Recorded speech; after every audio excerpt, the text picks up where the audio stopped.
Good afternoon.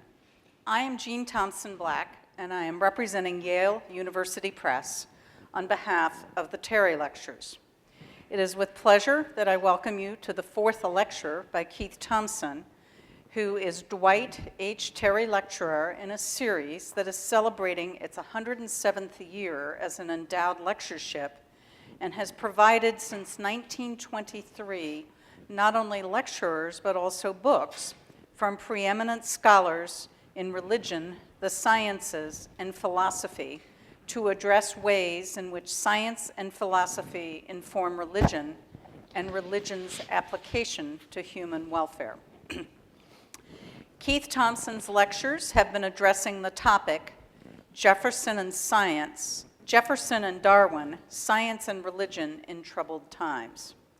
Yesterday, we were regaled with vivid recounting of the nature of the debates, reports, or correspondence generated after Darwin's Origin of Species was published, in particular those occurring in Boston, which involved Louis Agassiz, Asa Gray, and William Barton Rogers, and in Oxford, those that engaged Bishop Samuel Wilberforce, Thomas Henry Huxley, and Joseph Hooker, among others.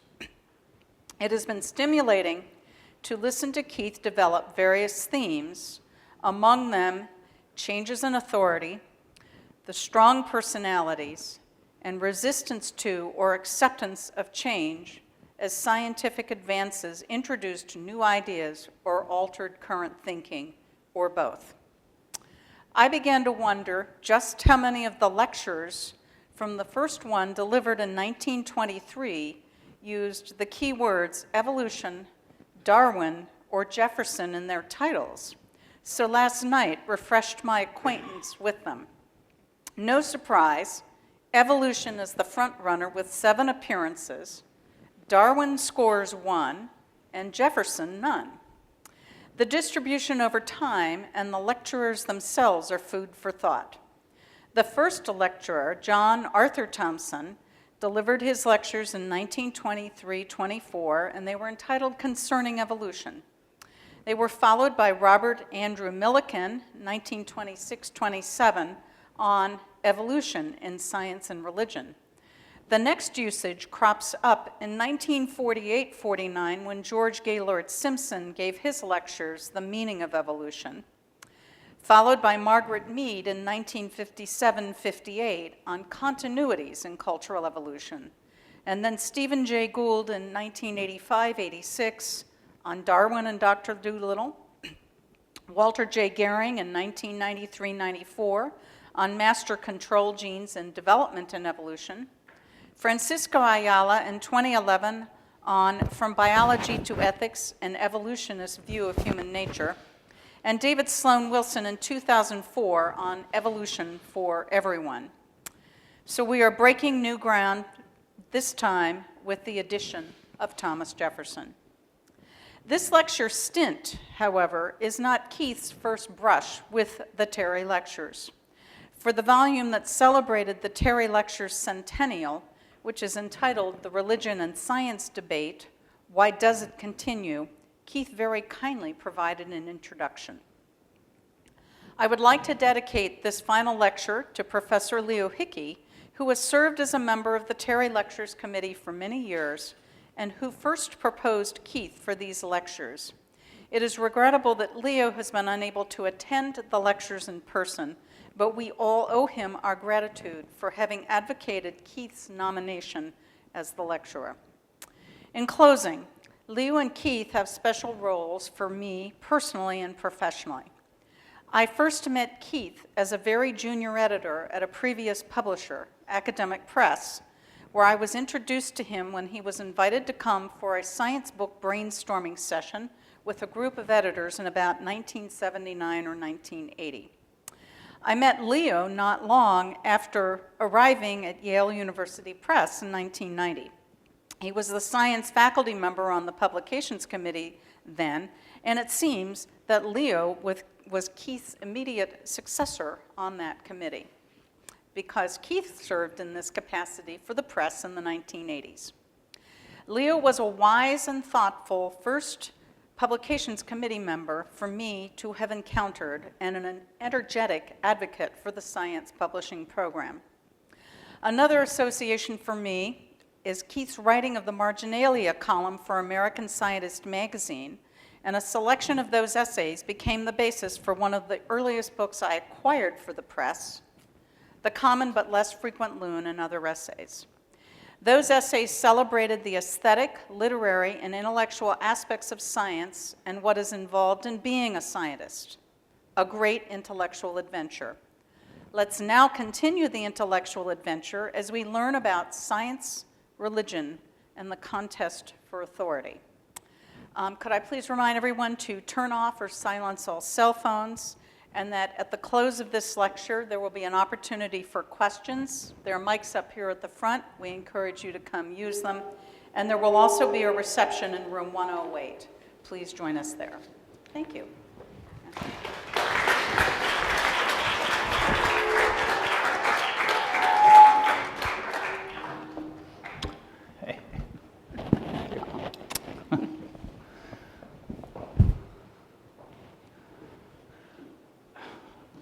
Jean Thomson Black. It's always been a bit of a confusion. In fact, in each of my books that I've had the great pleasure of working on with Jean, in the acknowledgements I always have to write Jean Thomson Black, brackets, no relation, close the brackets, because it wouldn't be good to have your daughter editing all your books. But you know, it's been going on for so long, I'm actually seriously thinking about adopting her. It's a great pleasure to be back in New Haven. Linda and I have walked around, as we always do when we come here because you can't park anywhere. And it's really extraordinary how you can be walking one place and it's exactly the same as it was when I left here in '87 or when I arrived here a few years before that.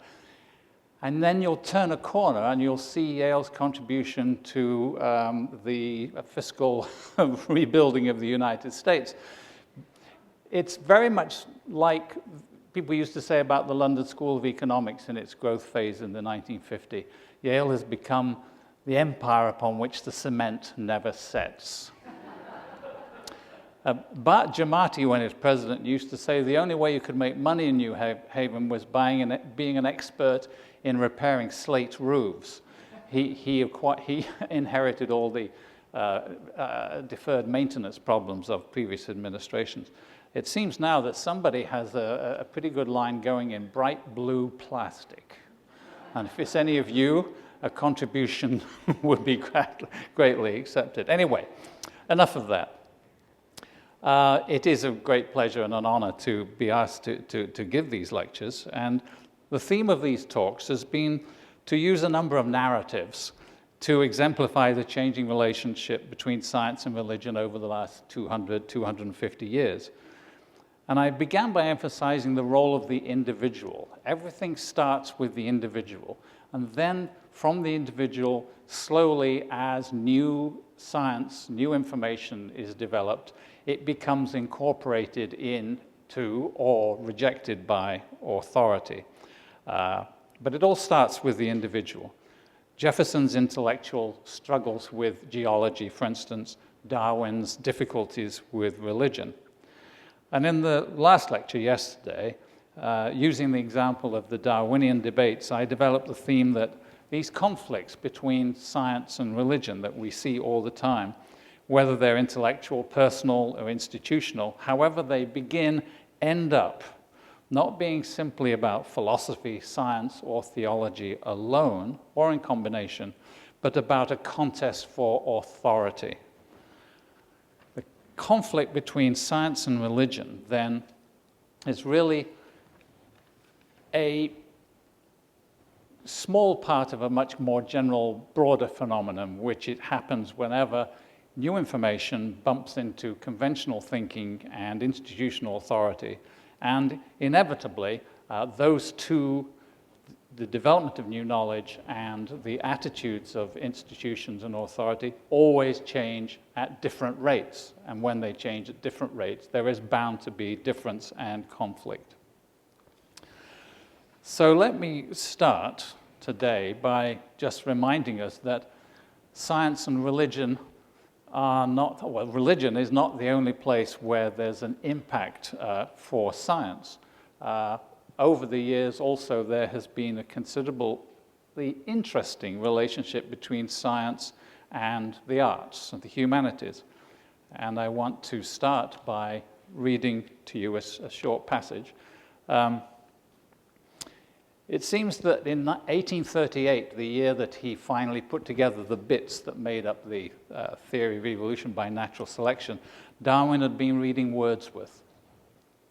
And he set down in his notebooks a series of questions about the problem of assessing beauty, and particularly his own response to scenery, music, poetry, and pictures. And then he wrote this fascinating entry.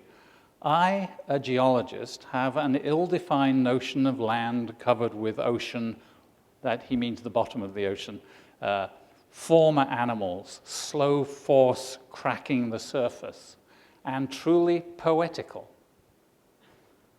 Brackets, see Wordsworth about science being sufficiently habitual to become poetical. And then 8 years later, there's another notebook reference to Wordsworth and to an essay by Burke on the sublime.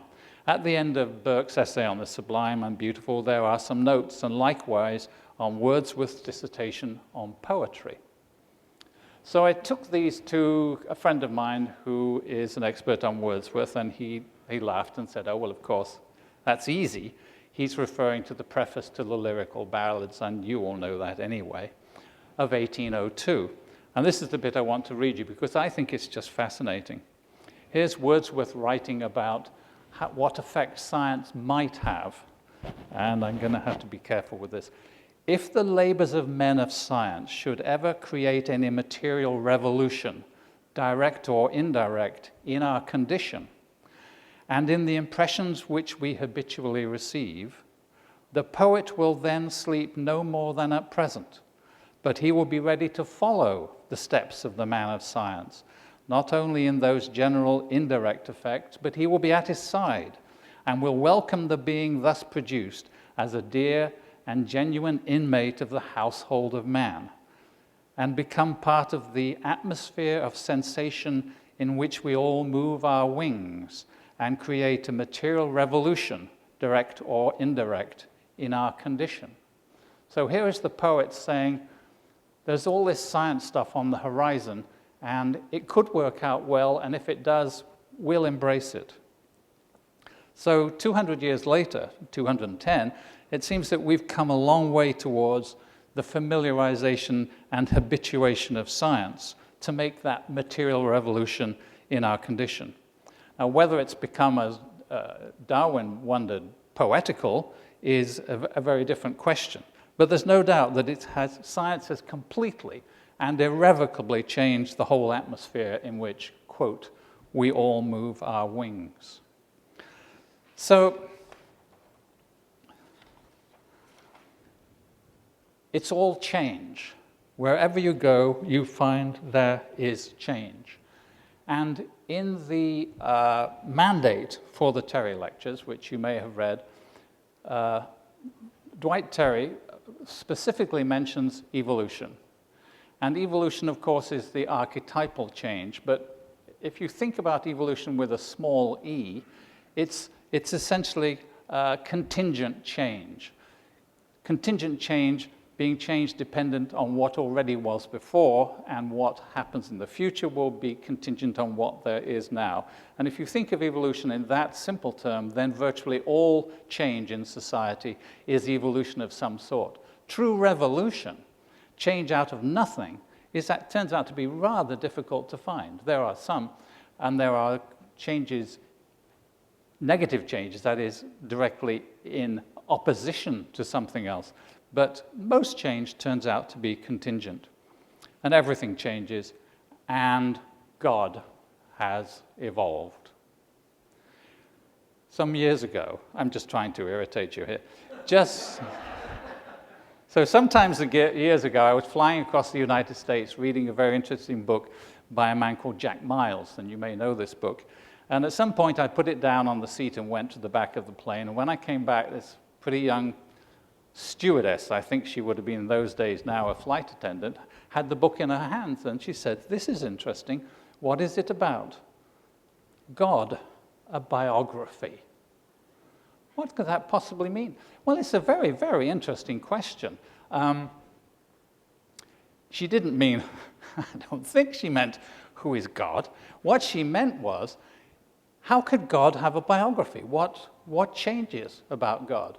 Well, it's a fascinating book by Jack Miles. If you read the Bible, and it's a very long book, he traces book by book of the Bible how God changes. Basically, from someone, a tyrant, preoccupied by sex and death, to the God of love and forgiveness of the New Testament. So God's biography, according to Jack, and now there have been several other books, there's one called The Evolution of God on the same theme, is really quite interesting. So what else changes in the religious world, which might seem to be sort of monolithic, but if you look at it, lots of things have changed.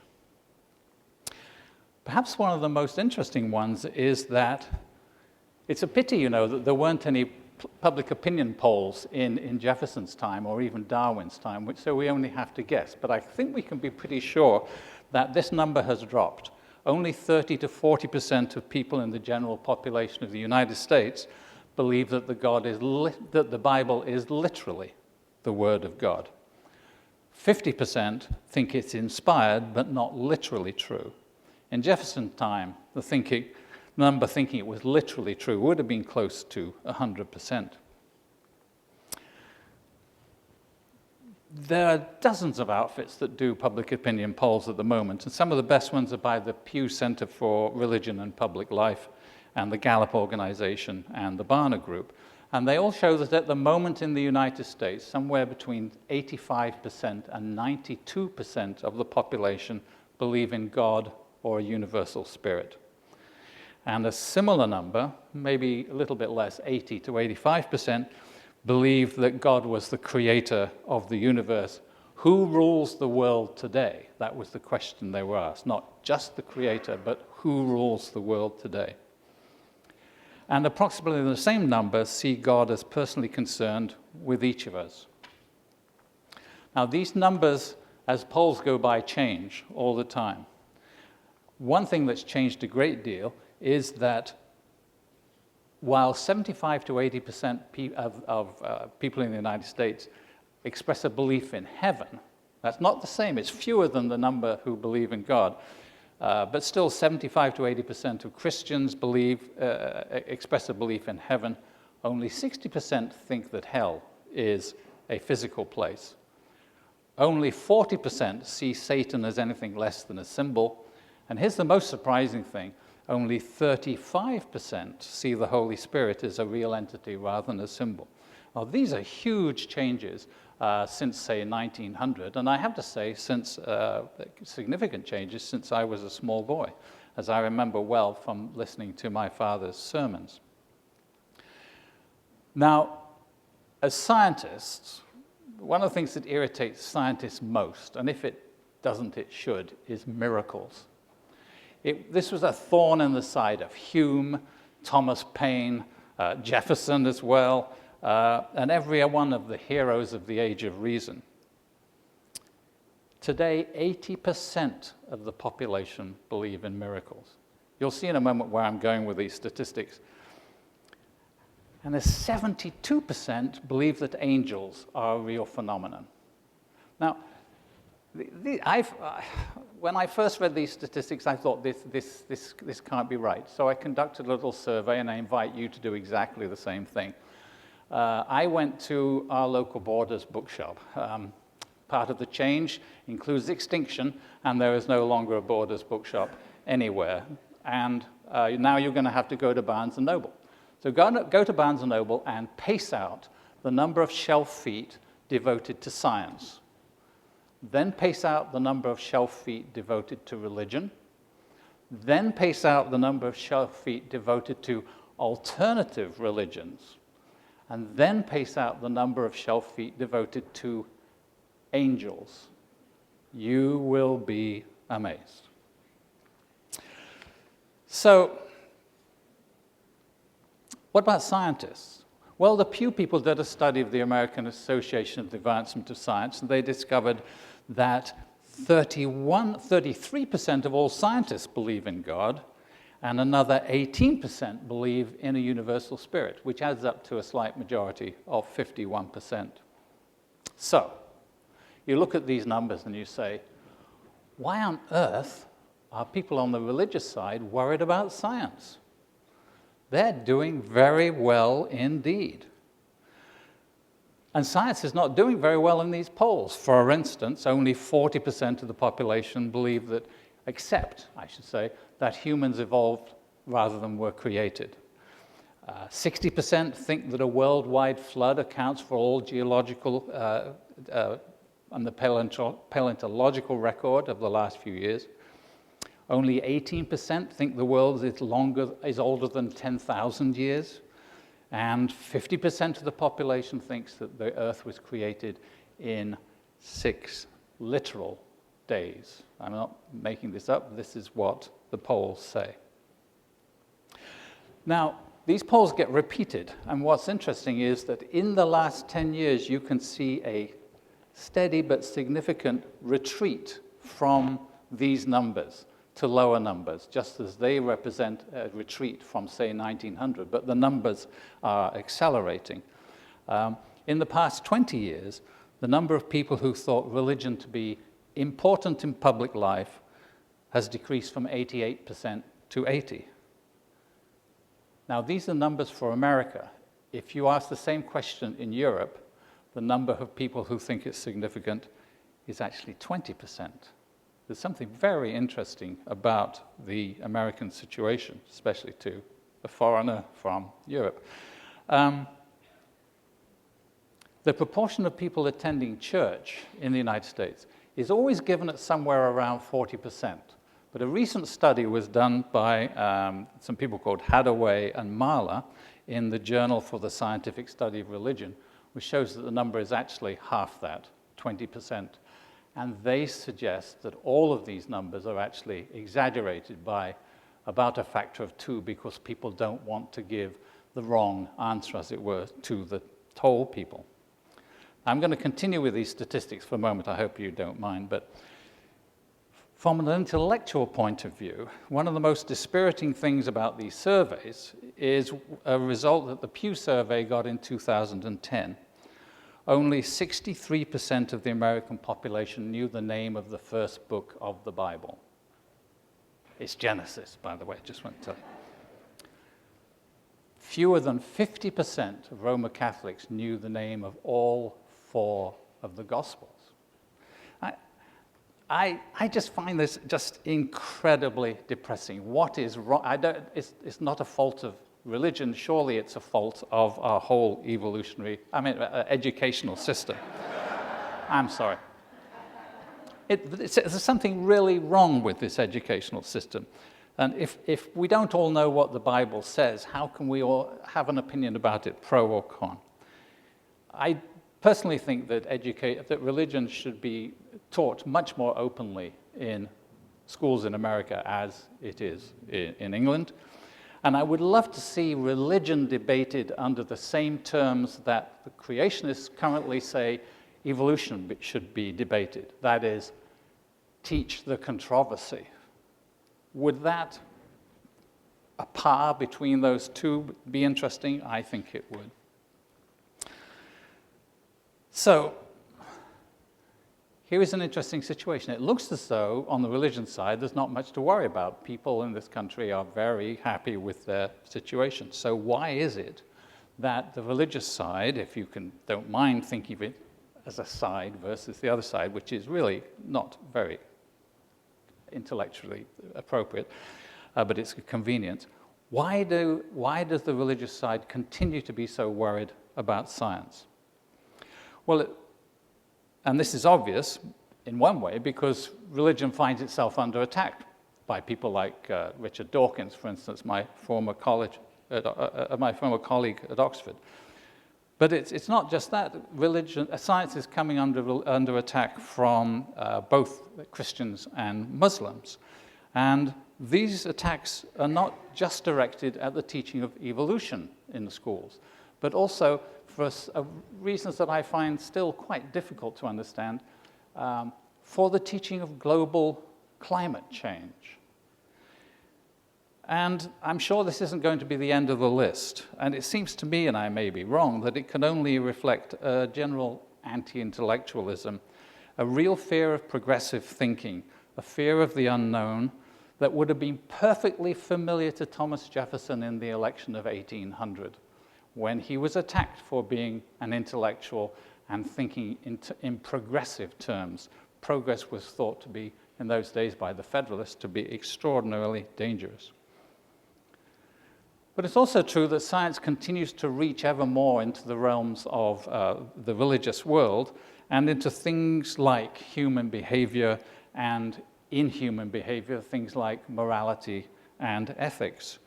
And that all started with Darwin. He wrote in The Descent of Man a lot about how you could explain even the religious sense that there is a God in terms of essentially conditioning of children by parents, and ethics and moral in terms of a sort of enlightened self-interest of parts of groups, of populations, and so on. I'll come back to that in a moment.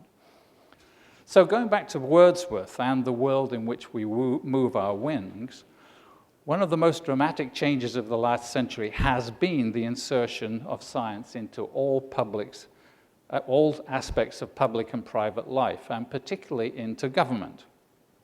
As government attempts to act for the most good for the most people, and it creates a very different philosophy of society than in Jefferson's time, where Jefferson thought we should all be a nation of yeoman farmers. It enlists science and technology in everything from medicine, public health, the environment, the management of natural resources, public works, communications, and of course, military applications. There seems to be no part of public life that is not driven in large part by science.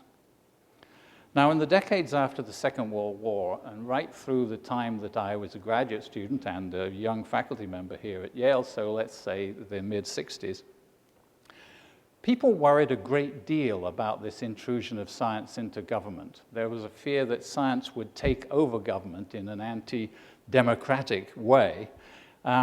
Science became to be a sort of a bogeyman, and people worried about this a lot. And then as the time went by, it seemed less of a bogeyman, and the situation, rather perhaps through inertia, calmed down. It was discovered that science would not end up giving undue authority to the executive or legislative branch, but the continuing problem would be whether they would use their scientific authority responsibly. So by and large, we've reached this sort of shifting balance between how science and government should interact with each other. And nobody at the moment is writing a lot of books on science and government, as they were in the 1960s. I think people have come to understand the world is infinitely complex, and the parts are so complicatedly interrelated that you need scientific methods to make any sense of them at all. But as I said, everything continues to change. And one of the most significant developments of recent years is not the intrusion of science into government, but ironically enough, the intrusion of a religiously based politics into government. And we have certainly seen that, for instance, in the recent primary campaigns of the last 6 months. So it appears that the worries that people had with respect to science and religion and government have sort of shifted polarity. Now we have to worry about the religious side not because it urges people to a more moral and caring life, but where it is sufficiently retrogressive in ways that do not appear, in Mr. Terry's terms, to produce a broadened or purified religion, which is what he wanted his lectures to produce. So this rolls us all the way back to the question of the conflict between science and religion. And one of the first questions to ask is there necessarily a conflict between the two? Must there always be a conflict between the two?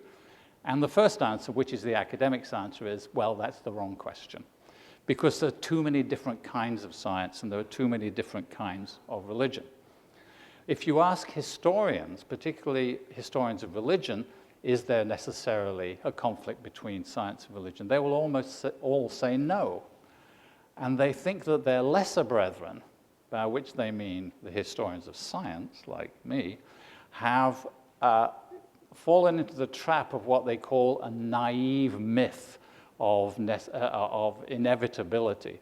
That it makes a good story to say that science and religion must inevitably be in conflict, but that they really aren't. And they have a good argument against this. They point out the long periods in history where all the scientists were clerics. So how could they be in conflict? Except, of course, it was those very scientific clerics like Copernicus who created all the trouble. Now, I call this the flat tire hypothesis. The situation is perfectly fine. It's just at the bottom that the tire is flat. So scientists were clerics, and there was no conflict except where the rubber met the road. And then there was a lot of conflict. And it's sort of nonsensical anyway, because science is so different from what it was then. Then science was allied with magic, and astronomers, including Copernicus, carefully, religiously, so to speak, calculated horoscopes. Newton was preoccupied by alchemy. Now, you can explain all of those things. For instance, horoscopes were a logical extension of Ptolemaic theory, and so on. Well, the second answer is that, yes, the conflict does seem to be inherent and ongoing, where it is based in differences that necessarily challenge authority. And this goes back to where I was before. But it's the very nature of science to produce new information and to be challenging all the time. And it turns out that we really don't want our authorities to change all that quickly. Now, we're very happy, for instance, if there's new information at the EPA or the Centers for Disease Control will change their authority instantly. But where the religious side and the philosophical side uphold the eternal verities that are not restricted to any particular religion you can find, for instance, in Aristotle's Ethics, then we don't want the authority to change. So this is, we get into a difficult situation here. But where matters of practice and dogma affect a changing society, for instance, in subjects like contraception, we can fairly expect more adaptability on all sides than we currently have at the moment. Now, there are two other possible approaches to dealing with this conflict between science and religion. One is to realize, accept perhaps, that science and all facts are really illusory. There are only strongly held opinions, the postmodern constructivist sort of approach. Then science isn't so threatening. And there are several people who have written very seriously about this. This is a solution to the conflict between science and religion. But of course, it only works if religion is also a series of very closely held opinions rather than facts. And so both sides would have to give in, and it's very hard for me to see which side would blink first. So, perhaps the most popular model for trying to reconcile science and religion, and we're getting towards the end now, is what you might call the independence model. Now, in these talks, I've tried very hard to introduce quotations from important people called Thomson.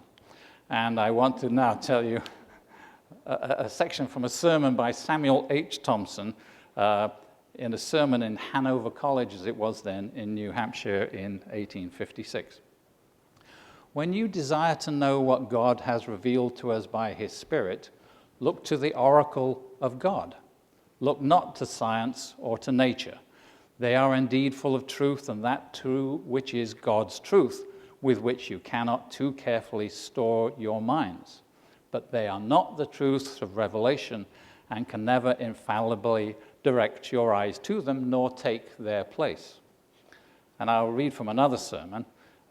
You won't be surprised that this is the sermon by the great Reverend Pusey, in which he accused Darwin of having written a quasi-theology in The Origin of Species. 1878, St. Mary's Church, Oxford. The basis of a lasting peace and alliance between physical science and theology is that neither should intrude into the province of the other. This is also true science, for science is certain knowledge based on certain facts. The facts on which theology rests are spiritual facts, those of physical science are material. Now, in modern terms, this is often expressed as science and religion being two different ways of knowing. Religion is the authority for a spiritual, moral world full of reverence, obligation, and purpose, and leading to a final eternal redemption by God's Son. For science, it is the material world driven by Democritus's chance and necessity, which I mentioned earlier, and that ends with the sun, S-U-N, petering out some 5 billion years or so, by which time evolutionary events will have totally transformed life on Earth anyway. So those are the two sides, the two different ways of knowing. Now, you all know of the late Stephen Jay Gould. He was a great pal of mine now and again. It depended on how irritatingly pompous either of us was being at a particular moment. But basically, we got on very well, and I think it was because he was a very nice man, with the best of peacemaking ambitions, that he took this hoary old idea of the separation between science and religion and dressed it up with a new term, describing the two as non-overlapping magisteria, NOMs. And the attempt was the same as Pusey's and everybody else, to demonstrate that since they were distinct subjects, they ought to coexist peacefully apart. Now, Professor Martin here at Yale said the other day, quite reasonably, science and religion can be seen as separate discourses. It is not the job of Christian theology to question string theory. And that's perfectly true. And science can say nothing about the basics of a belief in God or in Christ as a personal savior. That is simply outside the realm of science. Okay. Therefore, you might think that apart from a few zealots, in terms of basic philosophy, each side should leave the other side alone. But unfortunately, I have to tell you that a rigid application of Gould's non-overlapping magisteria, while it's a good example of what I discussed earlier as saving the phenomenon, is a bit like Cinderella's sister trying to put their feet into the glass slipper. The conflict between religion and science exists, in my opinion, not just with respect to debates about the nature and the existence of God or the validity of any scientific idea, but precisely because the magisteria, the claims of authority of science and religion, do in fact overlap, intersect, and compete with each other. And that's good news, which I will now explain. Going back, by the 19th century, the facts of science had invaded theological territory by considerable amount. They degraded biblical authority concerning the origin and age of the earth, the nature of the book of Genesis itself. Science seriously questions any supernatural involvement in the origin of life, demonstrates a lack of such involvement in the diversification of life. It denies a universal flood. It shows how it cannot possibly have happened, but it also demonstrates that there was, at just about the right moment, a local flood in the Levant, which corresponds to the biblical flood and also the flood mentioned in Gilgamesh and other fables and so on. Science gives you a whole different view of the origin and future evolution of the cosmos. Science does not afford humans an exceptional, supernaturally derived place in the evolution of life, and, as I had mentioned earlier, is seriously engaged in attempts to show that features such as a moral sense and even a religious sense have an evolutionary origin in some version of enlightened group self-interest.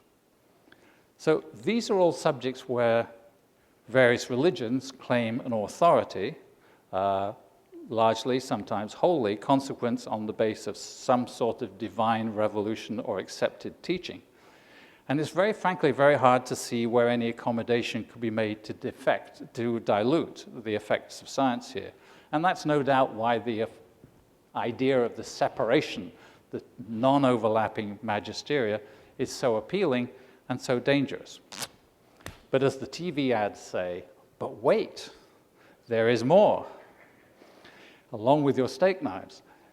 A far more interesting question about these magisteria arises from the overlaps and the conflicts that arise from science having made recent advances into areas where no clear-cut and explicit religious authority has existed, whether in Jefferson's time or Darwin's or even 50 years ago.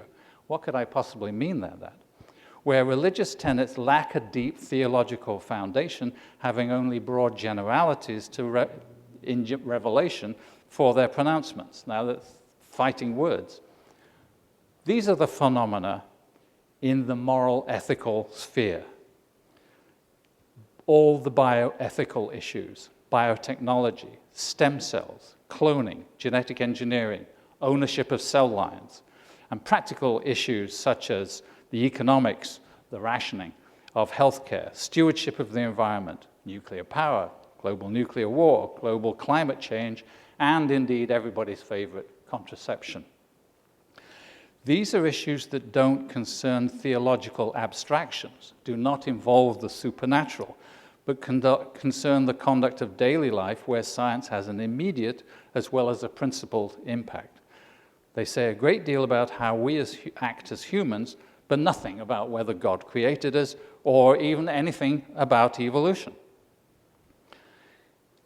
There is nothing, and I can take this up in the discussion if you like, but there is really nothing in the Bible or 2,000 years of subsequent revelation to really defend, in my opinion, why churches are against contraception.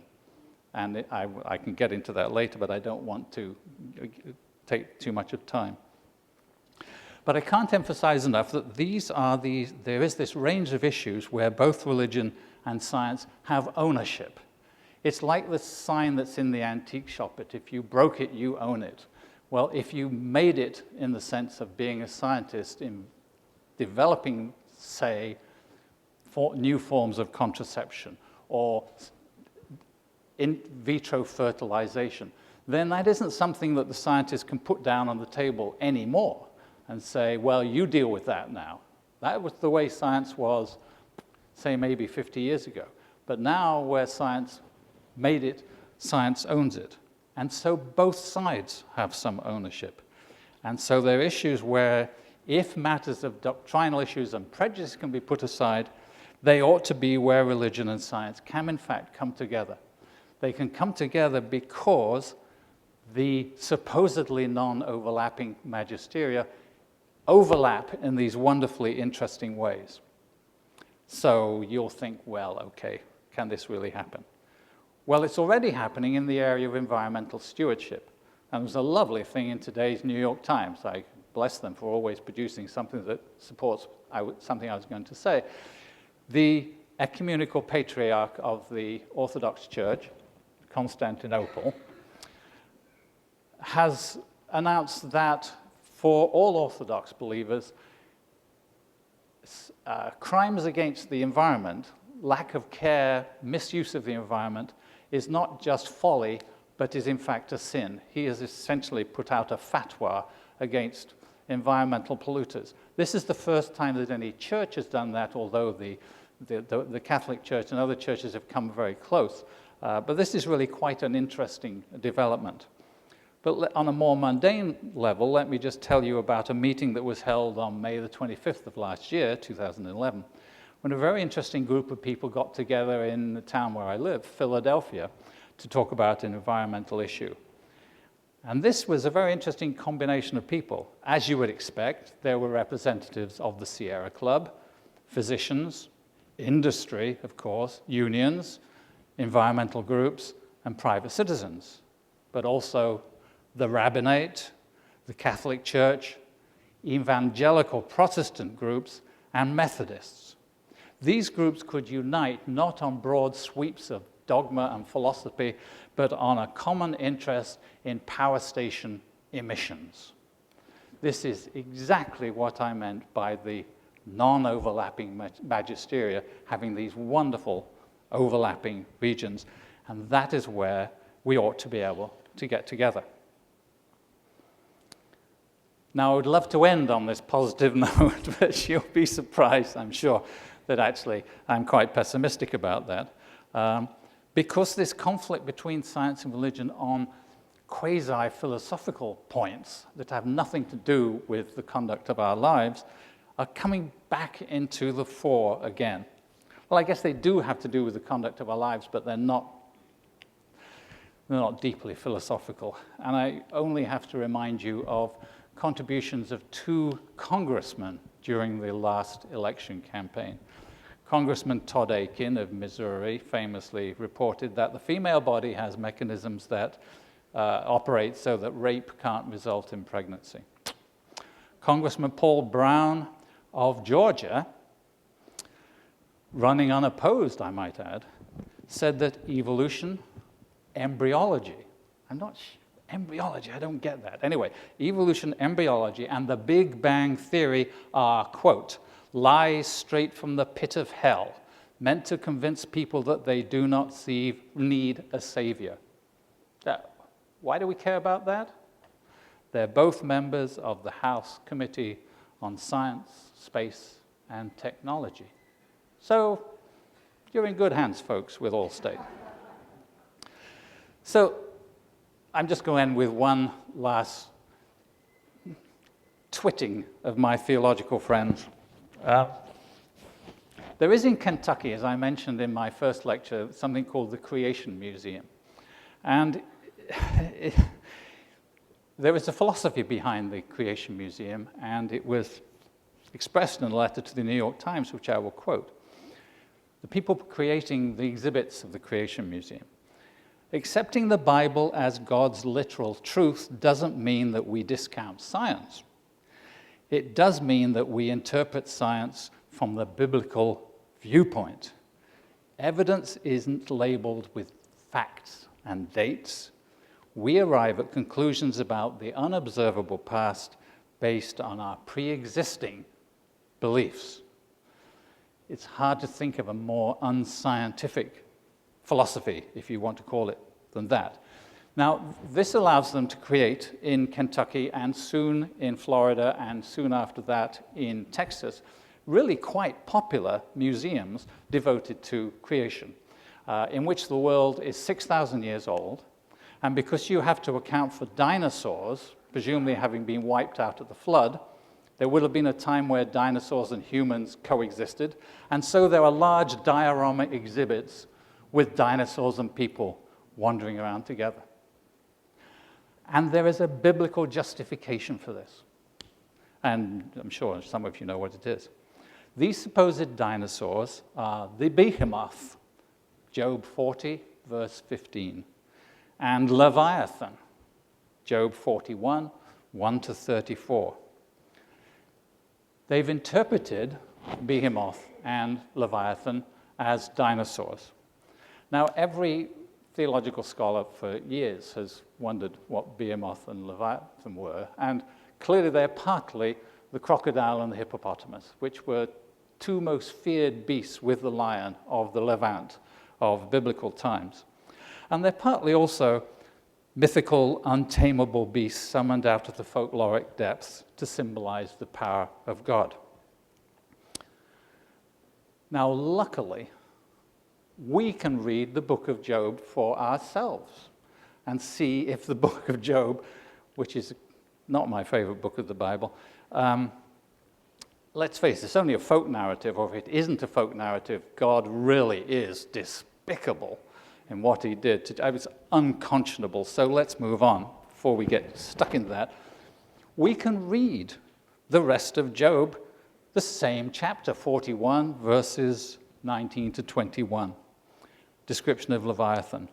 Out of his mouth go burning lamps, and sparks of fire leap out. Out of his nostrils goeth smoke, As of a seething pot or cauldron, his breath kindleth coals, and a flame goeth out of his mouth. This is a dragon. This is a comic book. This is Hagar the Horrible, if you read the Sunday papers.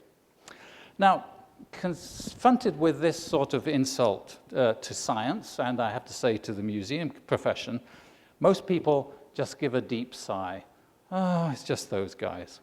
And they hope it'll all die a natural death. But I want to tell you that I think that's far too relaxed a response. Dinosaurs and Job is not just a piece of ignorant foolishness, it's a highly calculated flagship challenge to the world of science and a raw contest for, yet again, authority. So what's to be done? Unfortunately, we live in an age when this sort of thing thrives. So who speaks for science? Science is kind of disorganized and nonconformist when it comes to having a particular view on things. There really aren't a lot of bishops and popes in science. The rational viewpoint, and of course scientists always claim the high ground, is in danger of being left behind in a rush of politico-religious jockeying for authority. So in the face of the shrill insistence that currently infests so much of the world, what is the solution? Well, obviously the price of intellectual liberty is eternal vigilance and education. And that means that not just scientists, but all people who could be called rational moderates of all stripes must become more activist than they are at present. Scientists in particular, and not just our leaders, but the rank and file, need to engage more fully in the body politic. Now, the need for this marshalling of forces is expressed perfectly in a statement I read the other day, which I cheerfully borrow. This is the watchword. We are called to be very active, very informed, and very involved in politics. The statement is made by Cardinal Dolan as president of the United States Conference of Catholic Bishops. So speaking as a scientist, I can only say amen. Yes, we are. We are all called to be active, very informed, and very involved in politics. But the overlaps between the spheres of influence of our two sides create a small window of opportunity for us to do so carefully and deliberately as colleagues and not, despite our differences, as adversaries. Thank you.